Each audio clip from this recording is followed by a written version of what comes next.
Hello, friends. This week's devotion is titled Faith Time, Part 2. The Lord revealed to me that He is completing some assignments to bring His beloved into a higher perspective, one where wholeness resides, a beautiful, anticipated end to longings of the heart.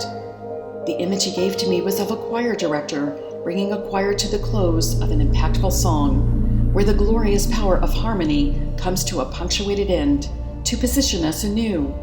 God is opening doors to places of beauty, revealing His greater goodness, the abundance of John 10:10. And there is such a deep appreciation of these manifest opportunities because they have felt like a long time coming. God has been breaking us into these places, step by step, giving us a new perspective, little by little, and in so doing has increasingly made us insiders. Suddenly, where we used to walk and wonder what it would be like to be in that position, in that company, in that home or family, or on that level, God is fulfilling a multiplicity of promises that He placed in our hearts. He is turning our reality. Instead of being on the outside looking in a moment, we will find ourselves positioned on the inside looking out with deep calm and gratitude in our hearts. We will experience a gentle exhale of finally. God is bringing us onto His mountain to experience the solidity of His holiness, His glory, and goodness. We will experience what we have prayed for so long. As we continue to fasten the gaze of our hearts on God, He will reseat us higher with a firewall of protection around us.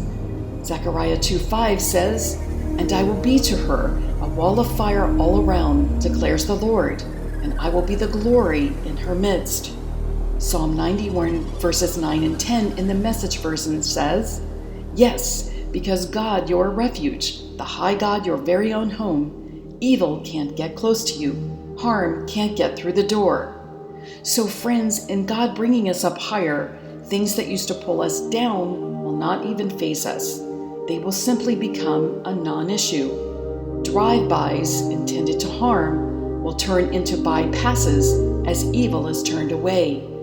Are you willing to exercise the faith God put in you for His resurrection life to stream like a fountain upward and out of you? If so, we must remember too that as we transition into these higher places with God's perspective, we have to entrust Him as our rear guard with what's behind us. We must believe by faith as we take hairpin turns with Him that He has better forward. It's time and it's right in front of us. We can renounce all lies of the evil one and continue forward no matter what, because when our assignments are complete, evil departs from those assignments. Here are a few Bible characters who took a hairpin turn toward God and His will, and as a result, received a great harvest of restoration.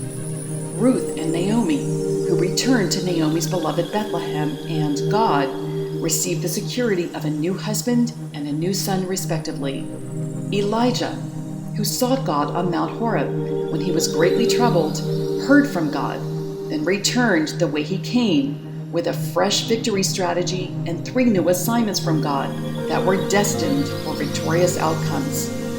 David, who sought God before returning to Ziklag, the place of his assignment, recovered all.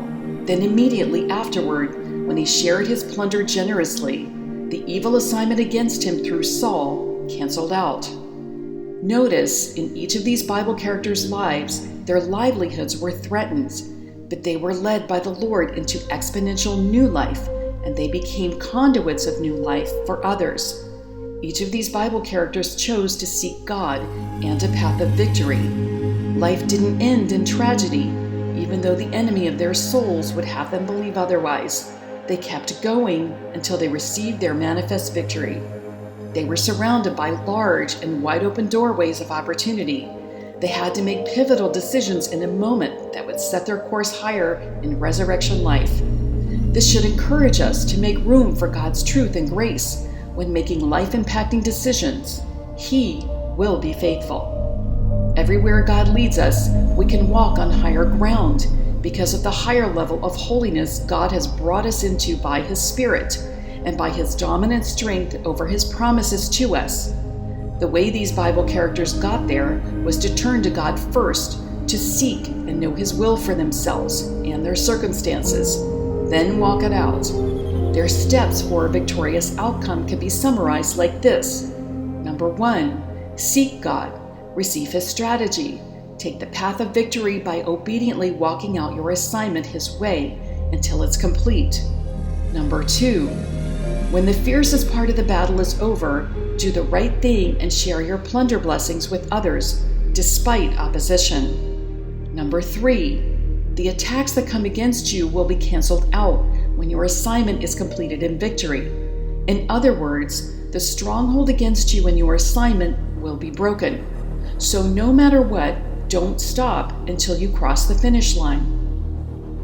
Friends, it's time for God's multiple promises to come into fruition in our lives.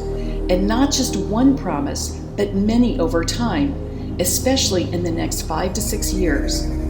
By the dominant strength of His Spirit, our Lord is bringing them into place. We will see them come to pass when we open our eyes and see it His way. Then choose to believe by faith for our long-time heart's desires to come into fruition beginning right now, and exercise our faith to move forward, trusting and relying upon God. Psalm 34 verse 8 in the Message version says, "Open your mouth and taste, open your eyes and see how good God is.